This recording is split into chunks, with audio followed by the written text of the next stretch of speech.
प्यारे बच्चों, आज हम पढ़ने जा रहे हैं ई, छोटी ई की मात्रा ई। इससे पहले हमने आ की मात्रा पढ़ी, आज हम पढ़ेंगे ई की मात्रा। तो बच्चों, ई की मात्रा कैसे लगती है? किसी भी वर्ण के आगे जब हम इस तरह की एक लाइन खींचकर उसके ऊपर ऐसे गोल बनाते हैं तो वो हो जाती है छोटी ई की मात्रा। जब भी किसी वर्ण के आगे, ध्यान रखना बच्चों कि जो छोटी ई की मात्रा है वो वर्ण के आगे लगती है। तो जब भी हमें कोई वर्ण, यहाँ कोई वर्ण लिखा, उसके आगे हमने ऐसे एक लाइन खींची और उसके ऊपर ऐसे गोल बनाया, ये हो गई छोटी ई की मात्रा। तो छोटी ई की मात्रा कैसे लगती है आपको समझ में आ गया। अब हम वर्णों के आगे ई की मात्रा लगा कर देख लेते हैं। जैसे ये लिखा है क के आगे अगर हमने इस तरह से एक लाइन खींची और ऊपर ऐसे गोल बनाया तो ये हो गई छोटी ई की मात्रा। इसको हम बोलेंगे की। क्या बोलेंगे? की। इसी प्रकार से ग के आगे अगर एक लाइन खींची और ऊपर ऐसे गोल बनाया तो ये हो गई छोटी ई की मात्रा, तो इसको बोलेंगे गी। च के आगे अगर लाइन खींचकर ऊपर ये ऐसे गोल बनाया, ये हो गया ची। इसी प्रकार त के आगे अगर छोटी ई की मात्रा लगाई तो ती। न के आगे छोटी ई की मात्रा लगाने पर नी। म के आगे छोटी ई की मात्रा लगाने पे मी। र के आगे छोटी ई की मात्रा लगाने पे री। ठीक है बच्चों, आपको ये ध्यान रखना है, जब भी छोटी ई की मात्रा लगेगी तो उसका उच्चारण हम छोटा करेंगे, यानी उसको छोटा बोलना है। और जब बड़ी की मात्रा लगती है तो हम उसको बड़ा बोलते हैं।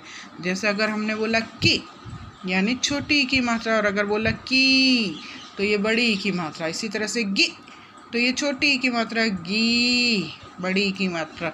ची छोटी की मात्रा और ची बड़ी की मात्रा।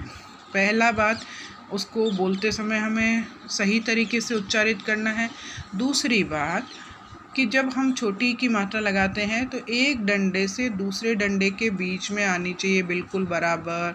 इस डंडे से लेके इस लाइन तक बिल्कुल बीच में, एक लाइन से दूसरी लाइन तक बीच में लगती है छोटी की मात्रा। यदि हमने इस मात्रा को इस लाइन से इस लाइन के बीच में न लगा के इसको यूँ आगे तक ले गए तो ये गलत हो जाएगी। इसी प्रकार से यदि इस मात्रा को इस लाइन से इस लाइन के बीच में न लगा के इसको यहीं तक छोड़ दिया तो भी गलत है।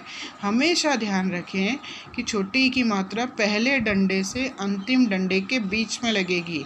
ऐसा नहीं है कि इस डंडे से इस डंडे के बीच में लगा दिया तो भी उसको छोटी की मात्रा बोल दिया, तो ये गलत है। पहले से अंतिम वाली लाइन के बीच में ये इस तरह से मात्रा लगेगी। समझ गए आपको? अब हम कुछ शब्द देख लेते हैं। जैसे इलायची, इलायची में ये छोटी ई है, ये क्या लिखा हुआ है?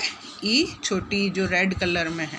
इसी तरह से गिलास, गिलास में ग में आगे ये एक लाइन खींचकर ऊपर ये गोल बनाया, ये हो गई छोटी की मात्रा, तो इसको हम पढ़ेंगे गिलास।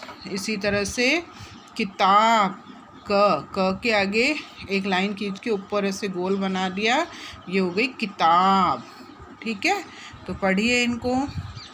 इलायची, गिलास, किताब। ठीक है बच्चों, आज हम इतना ही पढ़ेंगे और मैं आपको कुछ वर्णों के ऊपर ई की मात्रा लगाने के लिए दूँगी गूगल क्लासरूम में, और आपको उन वर्णों के आगे ई की मात्रा लगाकर उसको बार बार पढ़ना है।